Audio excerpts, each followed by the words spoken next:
Assalomu alaykum, hurmatli YouTube kanali kuzatuvchilari. Yaxshimisiz, sog'misiz, salomatmisiz? Bugun navbatdagi mavzuyimiz bu ham dolzarb mavzulardan biri.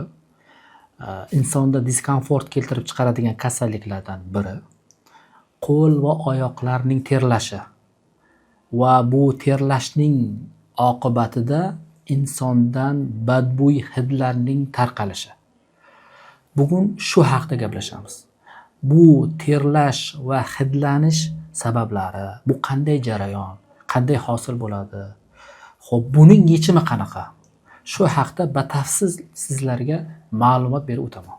Qo'l va oyoqlarning terlanishi yoki uning ortidan hidlarning paydo bo'lishi bu qanday kasallik? Bu insonga ruhiy diskomfort keltirib chiqaradi.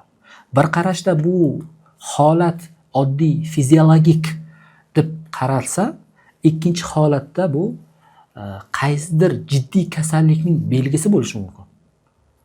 Agar shu sabablarni bizlar, ya'ni qaysidir kasallikni bartaraf etsak, bu muammo ham o'z-o'zidan chekinadi. Tibbiy tilda bu terlash gipergidroz deb ataladi. Ya'ni tanamizning normadan ortiq ter ishlab chiqarilishi gipergidroz kasalligi deb ataladi. Gipergidroz turlari ko'p, sabablari ko'p, jarayonlari ko'p. Qanday paydo bo'ladi? Turlari birlamchi va ikkilamchi. Birlamchi idiopatik turi deyiladi. Birlamchi barcha insonlarning 1% da uchraydi. Bu jiddiy muammolarga olib kelmaydi. O'z-o'zidan bartaraf etilishi mumkin. O'z-o'zidan tuzalib ham ketishi mumkin. Ikkilamchi gipergidroz kasalligi qaysidir kasallikning fonida kechadi. Agar bu kasallikka biz jiddiy yondashmasak, gipergidroz kasalligi insonni og'ir ahvolga solib qo'yishi mumkin yoki o'zidan badbo'y qo'lansa hidlar kelib chiqishi u insonni ommaviy jamoatchilik joyidan ajratib qo'yishi mumkin. Sabablarga kelamiz. Gipergidroz kasalligi, ya'ni terlashning ko'payishi, terlashning kuchayishi nima sabablar bo'lishi mumkin? Qaysi kasalliklar bu holatga olib kelishi mumkin? Birinchi navbatda endokrinologik o'zgarishlar, gormonal fonning buzilishi. Ikkinchisi qandli diabet kasalligi. Organizmda qand miqdorining oshib ketishi bu kasallikning rivojlanishiga olib kelishi mumkin. Keyingi sabablardan biri infeksion kasallik. Organizmda testis chuqur yallig'lanish, testis betob bo'lish, testis kasallanish gipergidroz kasalligini kuchayishiga olib kelishi mumkin bo'ladi. Yana bitta sabablar bor. Genetik omil. Agar otasida yoki onasida bu holat bo'lsa, albatta bolaga o'tadi. Bu ham bitta sabablardan biri. Keyingi sabab bu zamburug'li kasallik.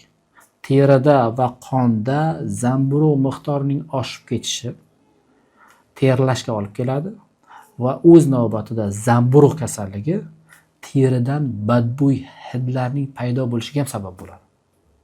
Demak, bu sabablarni bilib oldik. Yechim qanaqa? Yechim. Asosiy sabab, asosiy maqsadimiz bu jarayonni to'xtatish. Bu muammolarni bartaraf etish.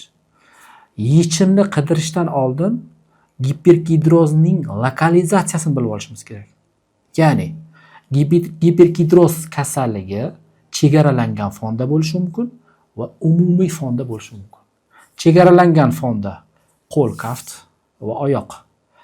Goh holatlarda qo'ltiq osti. Umumiy holatlarda butun badan bo'ylab terlash va hidlanish yuzaga kelishi mumkin. Umumiy fonda terlashning kuchayishi yuqorida sanab o'tdim ba'zi bir kasalliklarni, ba'zi bir sabablarni. U sabablarni bartaraf etishimiz kerak. Va ayniqsa qonda vitamin D3 ning miqdorining pasayib ketishi ham terlashga olib kelishi mumkin. Va qonda zamburug' miqdorining oshib ketishi terlashga olib kelishi mumkin. Chegaralangan, ya'ni qo'l kaftida yoki oyoq kaftida hidlarning paydo bo'lishi, terlashning kuchayishi, ba'zi bir bemorlarda qo'l kaft xuddi yuvib chiqilgan holatga, hali sochiqqa artilmagan holatga o'xshab ko'rinadi. Bu birinchi navbatda endokrinologik fonni to'g'rilab olishimiz kerak.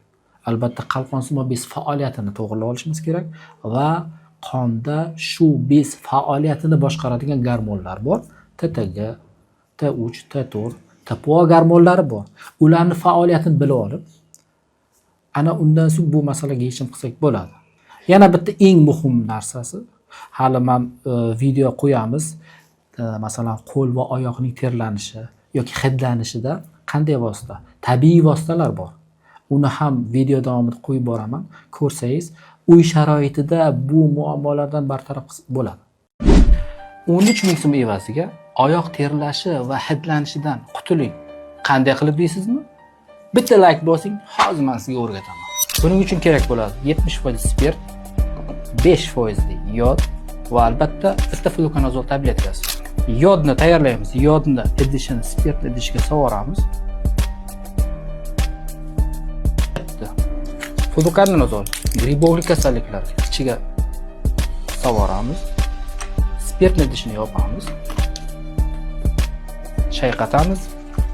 1 soatdan keyin muolajani boshlaymiz. 5 kun davomida 2 mahal oyoqlaringizga surilganda bu muammodan batamom qutulasiz.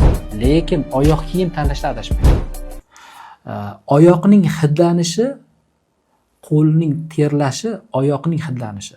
Albatta qonda zamburug' miqdorini bilish kerak.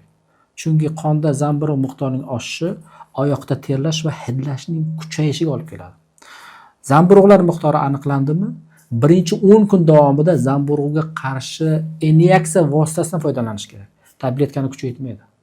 Va mahalliy vositalardan tayyorlov usullari bor, aralashmalar bor. Ularni kuniga 2 mahaldan ertalab va kechga, uni men videosini ham qo'yaman. Uni yaxshilab e'tibor berib kuzatsangiz, albatta bu ham foydadan xoli bo'lmaydi. Ularni kuniga 2 mahaldan ertalab va kechqurun toza teri yuzasiga abrobotga qilib, surib 7 kun va 10 kun davomida bu vositalardan foydalansangiz, bu muammolardan qutulishingiz mumkin. Albatta uni keltirib chiqaradigan sabablarni bartaraf qilsangiz, bu kasallikdan butunlay qutulishingiz mumkin. Yana bitta narsani esdan chiqarmaylik. Agar sizda hammasi yaxshi, hammasi normada, oyog'ingiz terlamaydi, oyog'ingiz hidlanmaydi, lekin siz bilib bilmay sherigingizni oyoq kiyimini kiydingiz, lekin sherigingizda oyoq hidlanishi bor, terlashi bor. Agar siz oyoq kiyimidan foydalangan bo'lsangiz, sizga o'tib qolish tabiiy bu. O'tib qolishi mumkin. Shu narsadan ham ehtiyot bo'lasiz. Chunki terlash bo'ldimi, albatta uning yoniga zamburug' qo'shiladi. Zamburug' yuqumli kasallik. Shuni ham yoddan chiqarmasangiz yaxshi bo'ladi. Oramizda bu kasallikka chalinganlar, bu muammo bilan shug'ullanib yuradiganlar juda ham ko'p. Agar sizda ham shu muammolar paydo bo'lgan bo'lsa, albatta menga savol yo'llang, menga qo'ng'iroq qiling, men bilan bog'laning yoki kommentariyaga yozing. Usullardan, qanday usullardan foydalanish, bu muammolarni yo'qotish yo'llarini ham kommentariyaga yozib qo'yishim mumkin. Savollaringizni bemalol yo'llang, like bosing, podpiska bosing. Yaqinlaringizga ulashing, ma'lumot foydali bo'ladi deb o'ylayman.